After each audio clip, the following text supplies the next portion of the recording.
Hello guys, good morning সবাইকে। কেমন আছো সবাই? আশা করি ভালো আছো। আমরাও খুব ভালো আছি। দেখো তো, তোমাদের জন্য আবার একটা নতুন ভিডিও নিয়ে চলে এসেছি।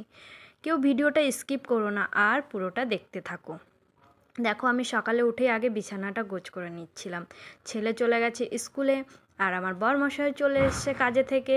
আমি ঘুম থেকে উঠে ফ্রেশ হয়ে নিয়েছি, ঘরটাও ঝাড়ু দিয়ে দিয়েছি, আর দেখো বিছানাটাও ঝাড়া হয়ে গেল। কি করব, ছোট্ট একটা চকি, আমাদের তো খাট নেই, বাইরে থাকতে হয়, অত জিনিস তো আর কেনা যাবে না বলো।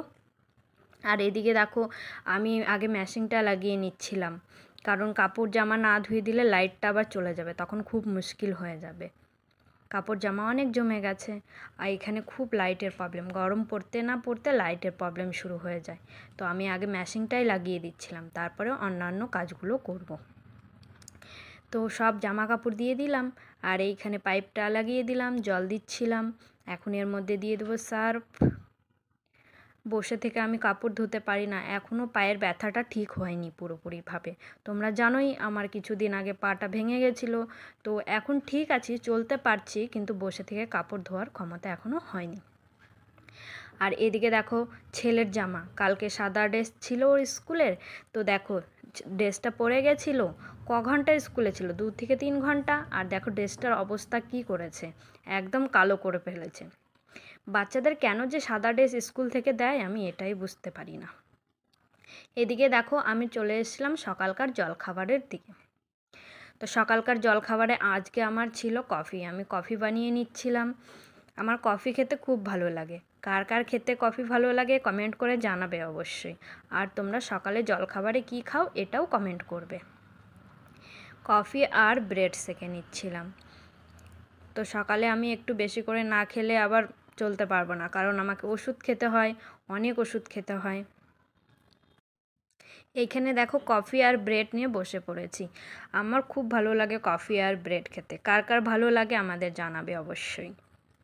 আর এইখানে দেখো, বরমশাই পাঁপড় ভাজছিল, কালকের বাসি ভাত আছে, ডাল আছে আর সবজি আছে।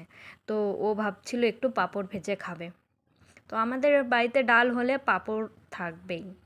পাঁপড়টা একটু বেশি ভালোবাসে সবাই, যেমন ছেলে তেমন ওর বাবা। তো একটা একটা করে পাঁপড় ভাজছিল, আমি ওকে বলছিলাম বেশি করে ভেজে নাও, ও একটা একটা করে ভাজছিল।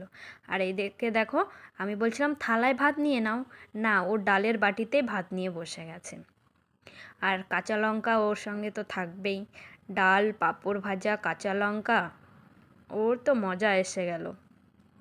এদিকে দেখো, খেয়ে নিজের থালাটা নিজেই উঠিয়ে নিল। ও বাসন ধোয়ার যেইখানে জায়গা সেইখানে থালাটা রেখে দিল। আর কি করব বলো। এদিকে দেখো, আমি রান্নার জন্য ফ্রিজ খুলে দেখছিলাম কি আছে। কালকে আমি বিকেলে বাজারে গিয়েছিলাম। আমি অনেক দিন থেকে বাজার করতে পারিনি, যেহেতু আমার শরীরটা অসুস্থ ছিল, হাঁটতে পারিনি, তো বাজারেও যেতে পারিনি। ছেলে আর ছেলের বাবা একটু একটু করে যা এনেছে আমি ওই খেয়ে সন্তুষ্ট হয়েছি, কারণ আমার নিজের হাতে বাজার না করলে আবার ভালো লাগে না। তো দেখো, আমি কালকে বিকেলে মাছ নিয়ে এসেছিলাম, একটা 1.5 কিলো ওজনের রুই মাছ নিয়ে এসেছিলাম। আমি পুরোটাই নিয়ে এসেছিলাম, কারণ আমি মাছ, মাংস, ডিম এগুলো খেতে খুব ভালোবাসি। আর দেখো, মাছের লেজাটাও কত বড়, আমি তো মাছের লেজা খেতে খুব ভালোবাসি। পুরো একদম 1.5 কিলো মাছ। তো মাছটা ফ্রিজে রাখা ছিল, তো জমে গেছিলো। তো আমি ভাবছিলাম এতে জল দিয়ে রাখি আর বাকি কাজগুলো করে নিই, ততক্ষণ মাছগুলো ছুটে যাবে, যেহেতু এটা ফ্রিজে ছিল তো জমে গেছে। তো মাছগুলো জল দিয়ে রেখে দিলাম। আর এইদিকে আমি শাকও নিয়ে এসেছিলাম কালকে বিকেলে। তো শাকগুলো আমি ভাবছিলাম বেছে নিই, শাকগুলো বাছতে বসে গেছিলাম। এটা দেখো লাল শাক, কিন্তু অতটাও লাল না, আমাদের বাড়ির মতো শাক এইখানে পাওয়াই যায় না। এইখানে খেতে হয় শুধু, সেই জন্যই খাওয়া, না হলে আমাদের ওইখানকার শাক সবজি মাছ মাংস খেতে খুব ভালো লাগে। এইখানে অতটা খেতে ভালো লাগে না, কিন্তু খেয়ে থাকতে হবে তাই আনতে হয়। লাল শাক এনেছি অনেক দিন পরে, কারণ আমি বাজারে যেতে পারিনি, কিছুই আনতে পারিনি। তো দেখো, শাকটা আমি বেছে নিয়েছিলাম ভালো করে, এখন শাকটাকে কেটে নিচ্ছি। আর দেখো, এতদিন আমি সব কিছু চাকু দিয়েই করেছি, কারণ আমি নিচে বসতে পারিনি, পায়ের অনেক ব্যথা ছিল। আর এখন দেখো মোটামুটি ভাবে বসতে পারছি, তো নিচে বসেই বটি দিয়ে সব কেটে নিচ্ছিলাম।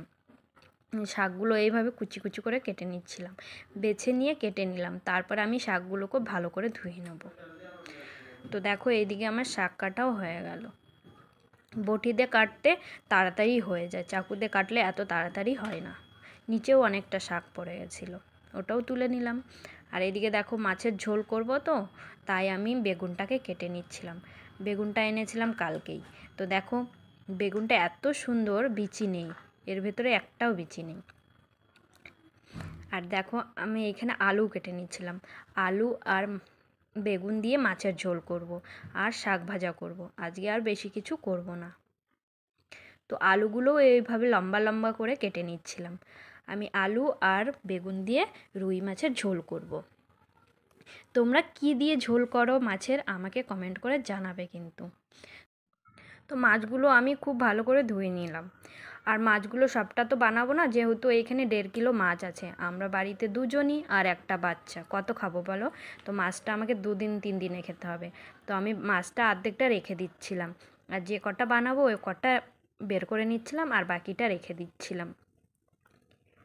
মাছ খেতে সবাই ভালোবাসে। আর দেখো লেজাটা কত বড়, ও আমার তো এখনই দেখে লোভ লাগছে।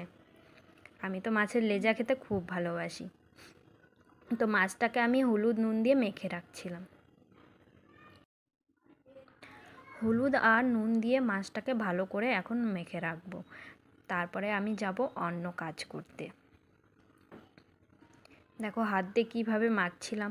আমার তো খুব আনন্দ হচ্ছে যে এতদিন পরে আমি মাছ খাবো, কারণ এতদিন আমার বাড়িতে মাছ আসেনি। 1 মাস থেকে, বুঝতে পারছো?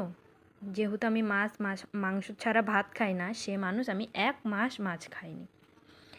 তো এদিকে দেখো বরমশাই চলে এসছে। আমি সব কিছু গুছিয়ে দিয়েছি, এখন বরমশাই মাছ ভাজবে। কড়াইটা ভালো করে বসিয়ে নিচ্ছে, গ্যাসটা অন করে দিল। আর এদিকে দেখো শাকটা ও ভাপিয়ে নেবে, কারণ এইখানকার শাক না ওষুধ দেওয়া থাকে, তো না ভাপিয়ে নিলে গন্ধ হয়। ওই জন্য আমি বলছিলাম শাকটাকে ভাপিয়ে নাও। তো ও কড়াইয়ের মধ্যে সব শাকটা ঢেলে দিল আর ঢেকে দিল। আর এদিকে দেখো ওর মাছ ভাজার জন্য তেলও গরম হয়ে গেছে।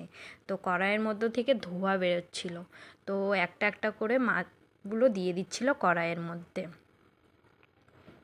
দেখো কি সুন্দর লাগছে না? মনে হচ্ছে এখনই তুলে খেয়ে নিই। কার কার দেখে লোভ লাগছে কমেন্ট করে জানাবে। আর এদিকে দেখো জামা কাপড়গুলো ধোয়া হয়ে গেছিলো, তো আমি মেশিন থেকে বের করে নিচ্ছিলাম। অনেক দিন থেকে ধোয়া হয়নি, আমরা অনেক দিন পর পর মেশিন লাগিয়ে দিই। একদম 1 সপ্তাহ জামা কাপড় জমা করে তারপরে মেশিন লাগিয়ে দিই। তো জামা কাপড়গুলো বের করে আমি বাইরে নিয়ে যাচ্ছিলাম জামা কাপড় মেলার জন্য। দেখো জামা কাপড় মেলে দিয়ে আমি ঘরের মধ্যে চলেও এলাম। আমাদের একটাই রুম, কারণ এইখানে একটা রুমের ভাড়াটাই অনেক বেশি। তো আমি মেশিনটাকে সরিয়ে দিলাম। আর এইদিকে দেখো বরমশাই চালও ঢেলে নিচ্ছিল। সেদিন আমরা মাসকাবাড়ি বাজার এনে রেখে দিয়েছিলাম, তো কিছুই তো তোলা হয়নি। তো ড্রামটা খালি ছিল, তো বরমশাই ড্রামের মধ্যে চালটা ঢেলে দিচ্ছিল। বস্তার মধ্যে একটু জল পড়েছে, তো চালগুলো নিচে আটকে গেছে। তো বরমশাই দেখো কিভাবে ঝাঁকিয়ে ঝাঁকিয়ে চালগুলো ঢালছিল ড্রামের মধ্যে। ঝাঁকাতেই আছে। এদিকে দেখো বরমশাইয়ের চাল ঢালা হয়ে গেল, আর আমি ঘরটাকে পুছে নিচ্ছিলাম। একদম ঘষে ঘষে পুছছিলাম, কারণ ঘরটার মধ্যে অনেক নোংরা হয়ে গেছে। এদিকে মেশিন টানা হয়েছে, এদিকে চালের ড্রাম টানা হয়েছে, তো সব কিছুর দাগ এর মধ্যে আটকে গেছে। ওই জন্য আমি ভালো করে ঘষে ঘষে মুছে নিচ্ছিলাম। আমি এখনও ভালো করে বসতে পারছি না, ওই জন্য আমি এখনও দাঁড়িয়ে থেকেই পোছা করছি। জানি না কবে আমি ভালোভাবে সুস্থ হব। আর এইদিকে দেখো আমি বাথরুমে চলে এলাম। এত ঘষছিলাম যে পরিষ্কারই হচ্ছিল না, ফেনাই উঠছিল না। ঘষতে ঘষতে আমার হাত তো ব্যথা হয়ে গেল, কারণ অনেক দিন থেকে বাথরুমটাও ভালো করে পরিষ্কার হয়নি। কোনো মতো পরিষ্কার করে বরমশাই রেখে দিয়েছে। তো আমি আজকে ভালো করে সার্ফ দিয়ে হারপিক দিয়ে ঘষছিলাম। দেখো ঘষতে ঘষতে হাত ব্যথা হয়ে গেল, তবু ফেনা উঠছে না। তো এতটাই নোংরা হয়েছে বলো, কি করব বলো? নিজে তো কিছু করতে পারিনি, সেই জন্য। অসুস্থ হলে লোকেরা এইভাবেই সব কিছু মেনে নিতে হয়, কিছু করার থাকে না। তো দেখো কত ঘষতে হচ্ছে আমাকে, ঘষতে ঘষতে হাত ব্যথা হয়ে গেল, তবু পরিষ্কার হলো না।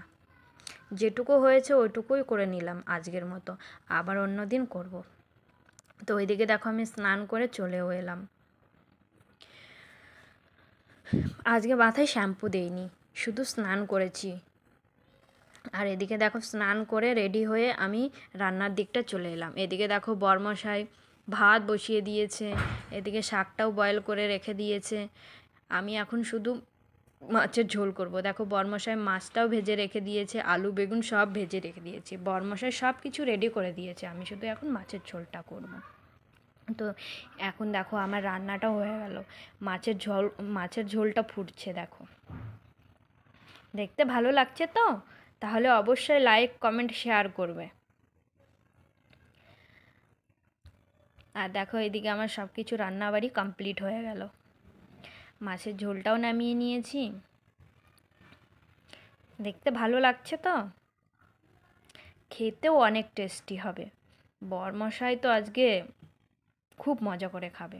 আর এইদিকে দেখো শাক ভেজে নিয়েছি, আর ছেলের জন্য ভাজা মাছ রেখে দিয়েছি। ছেলে তো ঝোলের মাছ খায় না, তাই তার জন্য 2 পিস ভাজা মাছ রেখে দিয়েছি। ওদিকে ভাত করে নিয়েছি, আর বরমশাইয়ের শাক ভাজা হলে তো শুকনো লঙ্কা চাই চাই। তো আজকের মতো ভিডিও এই পর্যন্তই। ভালো লাগলে অবশ্যই লাইক কমেন্ট শেয়ার করবে আর আমাদের পাশে থাকবে। আর যারা